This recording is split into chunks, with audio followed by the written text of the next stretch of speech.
Bonjour à tous, nous arrivons à la 10e vidéo. Nous allons parler aujourd'hui de suivre et conclure l'accompagnement spirituel.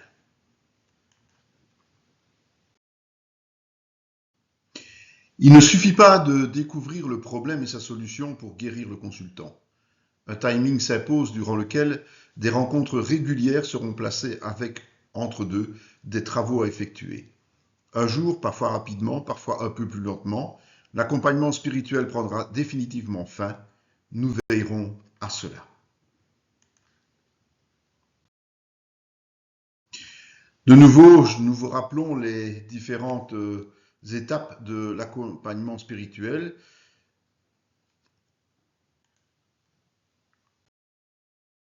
Nous avons ce deuxième tableau qui nous explique de nouveau comment agir.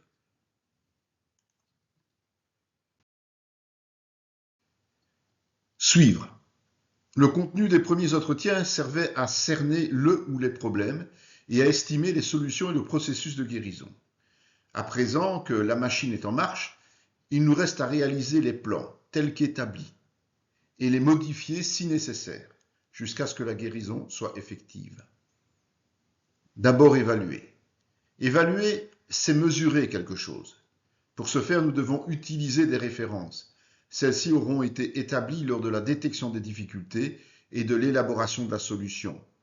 Différentes étapes auront été fixées de façon formelle ou informelle, avec des notions de temps ou de cap à franchir, avec plus ou moins de points intermédiaires. La correction et la discussion des devoirs rendus permettront d'estimer valablement le degré d'évolution, de stagnation ou d'involution. Selon les constatations, nous fixerons d'autres objectifs plus réalistes ou nous maintiendrons ceux d'origine. Qu'est-ce qu'une évaluation positive? Ne nous laissons pas leurrer. L'arrêt des manifestations sentimentales ne sont pas toujours un signe d'évolution favorable, mais souvent un changement de tactique, de la chair ou du malin, selon le cas, pour tenter de camoufler l'état de dépendance. En effet, le chrétien en souffrance est plus charnel que spirituel. Le comportement suit cette tendance, surtout si nous avons mis au jour des côtés dérangeants au travers des autres vues.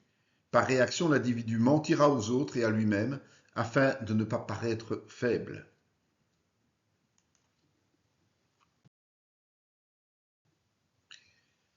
Parfois, la bonne volonté du consultant lui permettra de tenir le choc durant un certain temps, mais pas définitivement. Nous avons étudié que ce sont les causes de ces soucis que nous devons éradiquer, pas la face visible de l'iceberg. La meilleure preuve de la disparition de l'origine de la souffrance est l'évolution de la communion de la personne avec Dieu. Il connaît et vit son identité et sa liberté en Christ. Cela, nous ne le mesurerons que par la grâce de l'Esprit Saint. Alors comment mesurer? Le mode de vie change lorsque la maturité grandit. Le meilleur indicateur objectif se trouve dans les épîtres de Paul, la comparaison entre les fruits de la vie selon la chair et celles selon l'esprit. Plusieurs facteurs simples existent. D'abord, écouter. C'est le baromètre le plus fiable.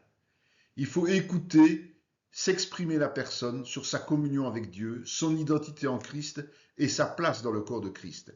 Nous avons la possibilité d'utiliser des outils pratiques que nous créons selon les besoins, comme certains exemples dans ce livre, afin de faire parler spontanément notre prochain ou lui faire relater son vécu par le dessin ou l'écrit.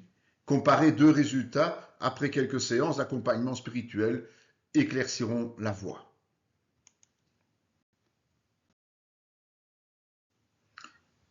Par exemple, lorsque vous demandez de décrire par rapport à la parole ce que veut dire être une nouvelle créature, le consultant qui n'a pas encore acquis la connaissance suffisante dira peut-être « on doit être changé », alors que celui qui a évolué de manière satisfaisante affirmera « je suis enfant de Dieu, libre en Christ ». Évidemment, si nous avons prêché sur un sujet spécifique le dimanche précédent, évitons de poser les questions à ce niveau. Deuxième chose, c'est de mesurer l'application du consultant dans son église.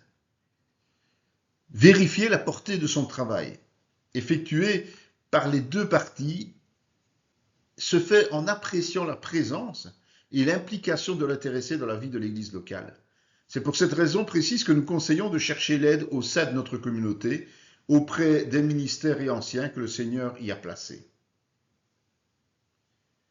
Ensuite, nous pouvons estimer l'engagement dans la vie spirituelle du consultant. La prise de conscience du résultat permet d'entrer dans le rôle que Dieu a pour soi. Si le consultant s'engage avec un certain entrain, attention à ne pas confondre avec l'euphorie, dans sa relation personnelle avec Dieu, et qu'il s'épanouit de manière visible, nous affirmerons alors que le processus de guérison est en très bonne voie.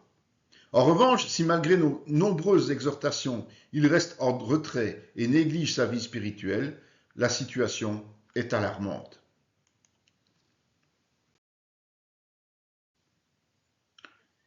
Et si rien ne change? Dans ce cas, une remise en question sérieuse s'impose. Il s'agit de définir pourquoi il n'y a pas de guérison. Les causes peuvent être multiples. Par exemple, notre méthodologie n'est pas adaptée aux besoins. Nous attendons des résultats trop rapides. Notre perception de l'autre est biaisée par nos propres désirs de réussite et l'absence d'évolution. Notre frustration influe inévitablement sur le consultant, surtout dans les cas de dépendance, de dépression, de rejet et d'abus divers. Le malin tend des pièges par le biais des tentations. La présence de péchés récurrents, autosatisfaction, adultère, pornographie ou du mensonge. Le manque de discipline du consultant dans le suivi de l'accompagnement spirituel. Le refus de pardonner et le manque de foi. Toutes ces raisons et d'autres encore nous amènent à interroger le Saint-Esprit en toute honnêteté afin de remédier au blocage et de décider de stopper momentanément ou définitivement la démarche. Persévérons dans la prière et la foi. C'est indispensable, car le doute n'est pas rémunérateur. Soyons prudents aussi, évitons de culpabiliser le consultant.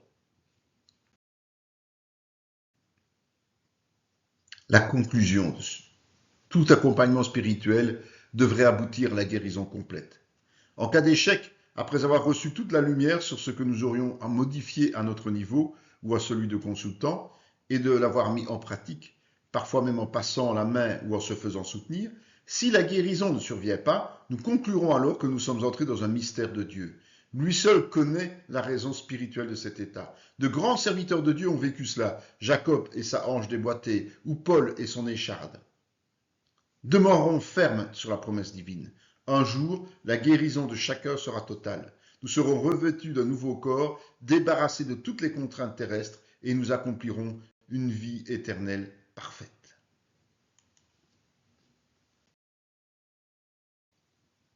Conclure. L'objectif final de l'accompagnement spirituel est la guérison de notre prochain. Le consultant ne doit jamais s'attacher au conseiller comme à son sauveur Jésus. Le premier n'est qu'une bouée de sauvetage, tandis que le second est le vrai réanimateur. Mettre fin à l'accompagnement spirituel. Lorsque nous avons une fracture à la jambe, nous nous aidons de béquilles pour nous déplacer parce que notre membre est immobilisé. Après un certain temps de consolidation, nous commençons à marcher avec un kinésithérapeute pour enfin être à nouveau autonome. C'est exactement comme cela que nous devons voir le processus d'accompagnement spirituel. Avec une approche empreinte d'amour fraternel, mais directive, la première action de l'intervenant est de plâtrer la personne souffrante en l'accompagnant et en la consolant. Ensuite, le conseiller va la soutenir le temps nécessaire pour l'apprentissage spirituel et la compréhension de sa nouvelle identité. Notre rôle est celui des béquilles. Sous peine d'en faire un invalide permanent, nous apprendrons au consultant à se défaire progressivement de tout soutien en l'invitant à agir de plus en plus de manière autonome tout en continuant à le suivre et à corriger éventuellement le tir. Enfin, le grand jour est là. L'indépendance complète permet de se remettre au service des autres.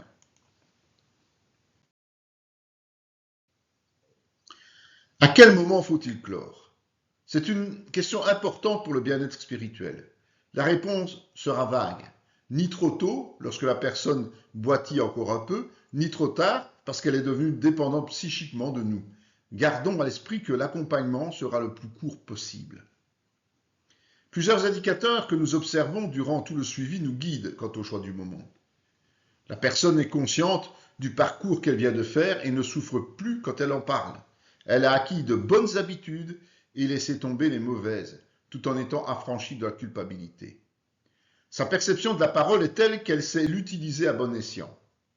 Sa discipline de vie est en progression constante.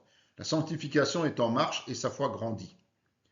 Ces problèmes sont résolus par le fait que les causes ont été dévoilées. Son mode de pensée et d'expression de celle-ci par les émotions notamment, est devenue conforme à la vérité biblique. Les nouvelles difficultés et épreuves ne l'anéantissent plus, mais au contraire, elle les vit sereinement parce qu'elle sait les aborder en adéquation avec sa nouvelle nature. Elle témoigne à d'autres son expérience acquise. La métamorphose est remarquée par son entourage chrétien, mais aussi séculier. Elle se sent apte au service et prend une part active au sein du corps de Christ, plutôt que de se lamenter sur son sort. D'autres font appel à elle. L'autonomie est concrète dans sa vie de tous les jours. Elle sent et exprime que le besoin d'aide n'est plus nécessaire. L'expérience acquise et les résultats obtenus portent ses fruits, y compris au niveau du conseiller qui est ainsi enseigné en retour. Chacun apporte à l'autre dans toute relation égalitaire.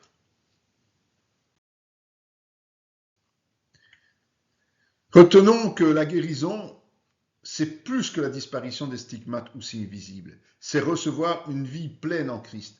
N'hésitons pas pour la gloire de Dieu à témoigner de la guérison opérée. Un danger nous guette après la guérison. À la suite de la bénédiction de Dieu, que ce soit au niveau de la guérison ou d'autres bienfaits, un piège est toujours latent. Pour le comprendre, rien de plus simple que se référer à un exemple biblique criant de vérité, aujourd'hui encore. Osias, roi de Juda, son règne nous est relaté dans 2 Chroniques 26. Sa recette induite par le prophète Zacharie était aussi simple que celle que nous accomplissons avec les consultants. Apprendre à connaître Dieu, à communier avec lui, et non pas chercher à paraître parfait à nos yeux et à ceux des hommes. L'humilité est la clé du succès avec l'Éternel au travers des épreuves, mais et surtout au moment de la réussite et de la guérison.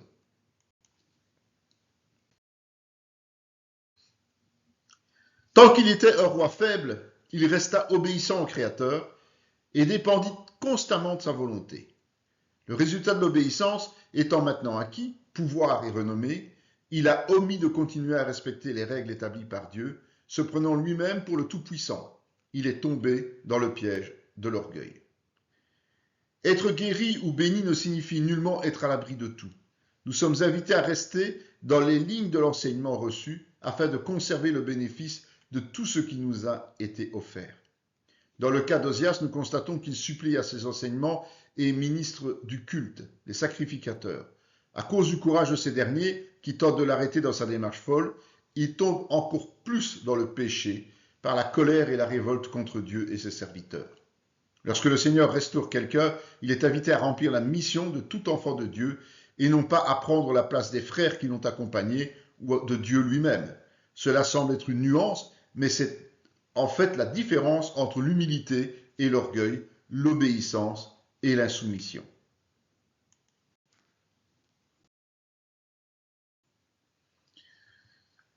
Les conséquences sont tragiques pour Osias. Il est puni et rejeté définitivement par Dieu. Notre orgueil nous mènera également à la ruine. Pour contrer ce risque, nous sommes conviés à faire appel quotidiennement à la grâce de Dieu et à le rechercher humblement, non seulement dans la détresse, mais principalement quand tout va bien. Cette partie du travail semble assez restreinte. La raison en est tout simplement que nous sommes amenés à observer beaucoup et à fixer une qualité de critères personnels qui permettent de suivre efficacement l'évolution de notre prochain. Si le chapitre est petit, sa portée est immense, car à ce moment précis, notre frère ou notre sœur est devenu un chrétien apte pour le service et donc un ennemi redoutable du malin. Il lui reste à prendre sa place au sein du corps de Christ et aller de l'avant sans se laisser piéger par l'orgueil. Dans la prochaine vidéo, nous avons ajouté l'auto-évaluation. Cela nous permet de nous poser des questions sur nous-mêmes et sur notre situation spirituelle avant même d'accompagner les autres et d'utiliser cet outil pour le consultant qui viendra nous voir. Soyez bénis.